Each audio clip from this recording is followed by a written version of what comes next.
Hello viewers, welcome to Prisy life channel. இன்றைக்கி வந்து evening ஸ்நாக்ஸ்க்கு ஹோம்மேடாக இந்த மாதிரி ப்ளஃபியான உளுத்தம்பருப்பில் செய்கிற உளுந்து போண்டா தாங்க இது வந்து டீ கடைங்களில் ஹோட்டலில் கிடைக்கிற மாதிரியான உளுந்து போண்டா வீட்டிலே ஹோம்மேடாக செய்யலாம். இது வந்து எண்ணெய் உறிஞ்சாமல் மேலே கிறிஸ்பியாக உள்ளே சாஃப்டாக எப்படி செய்யுதுன்னு பார்க்கலாம் வாங்க. நம்ம கடைங்களில் டீ கடைங்கள்லாம் மோஸ்ட்டாக ரீயூஸ் ஆயிலை யூஸ் பண்ணுவாங்க. நம்ம வீட்டில் ஹைஜீனிக்காக வீட்டில் சுத்தமாக செய்யலாம். எப்படி செய்து பார்க்கலாம் வாங்க. நான் ஒரு 100 கிராம் அளவுக்கு உளுத்தம்பருப்பு எடுத்திருந்தேன். அதை தண்ணியில் ஊற வச்சு 1 மணி நேரம் ஊற வச்சுட்டு நல்லா கழுவிட்டு நல்லா தண்ணி ஊற்றி வச்சுருக்கேன். இப்போ இந்த தண்ணியை வடிச்சிட்டு மிக்ஸி ஜாரில் சேர்த்துக்கலாம். அதோட இப்போது நமக்கு தேவையான அளவுக்கு சால்ட்டு கொஞ்சமாக ஒரு 1/4 டீஸ்பூன் சேர்த்துருக்கேன். ஒரு பிஞ்சு சமையல் சோடா, இது வந்து மாவு நல்லா ப்ளஃபி ஆகிறதுக்காக. ஒரு பச்சை மிளகாய் உடச்சி சேர்த்துருக்கேன். கொஞ்சம் இஞ்சி சேர்த்துருக்கேன். இப்போது இதில் கொஞ்சமாக தண்ணி சேர்த்துக்கலாம். இது அரைப்படுறதுக்காக கொஞ்சமாக தண்ணி சேர்த்துக்கலாம். ஒரு 4-5 ஸ்பூன் அளவுக்கு இருக்கும். இதை அரைச்சிட்டேன். நல்லா நைஸாக அரைக்கணும்.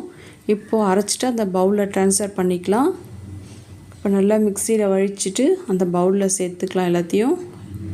இப்போது நெக்ஸ்ட் இதில் சேர்க்க வேண்டியது பொடிசாக கட் பண்ண தேங்காய்ங்க, பெருங்காயத்தூள், கொத்தமல்லி, மிளகு, 1 ஸ்பூன் அரிசி மாவு. இந்த அரிசி மாவு எதுக்கு சேர்க்குறோன்னா, மாவு கொஞ்சம் தண்ணி ஆனாலுமே கொஞ்சம் டைட் பண்ணும். அதோடு இல்லாமல் கிறிஸ்பியாக வர்றதுக்காகவும் அதிகமாக எண்ணெய் உறிஞ்சாமல் இருக்கிறதுக்காகவும் இந்த அரிசி மாவு சேர்க்குறோம். இப்போது கட் பண்ணி வச்சுருக்க தேங்காய், கொத்தமல்லி சேர்த்துக்கலாம்.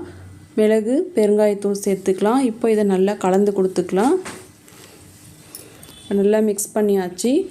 இப்போ இதை சுட ஆரம்பிச்சிடலாம். கடாயில் எண்ணெய் ஊற்றி சூடாகிட்டுருக்குது.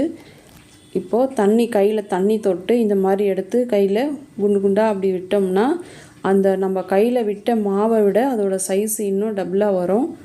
இதுக்கு என்ன ரீசனாக, நம்ம வந்து சமையல் சோடா ஒரு பிஞ்சு சேர்த்தது. நிறையவும் போட்டுறக்கூடாது, டேஸ்ட் நல்லா இருக்காது.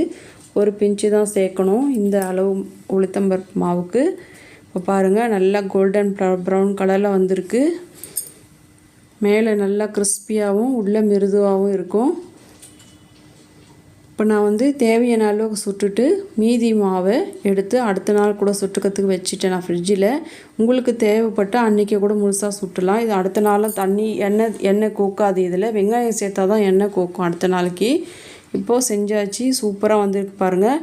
கையில் உடச்சி பார்த்தோம்னா நல்லா முருகலாக இருக்குது. செஞ்சு பாருங்கள். தேங்க்ஸ் ஃபார் வாட்சிங்.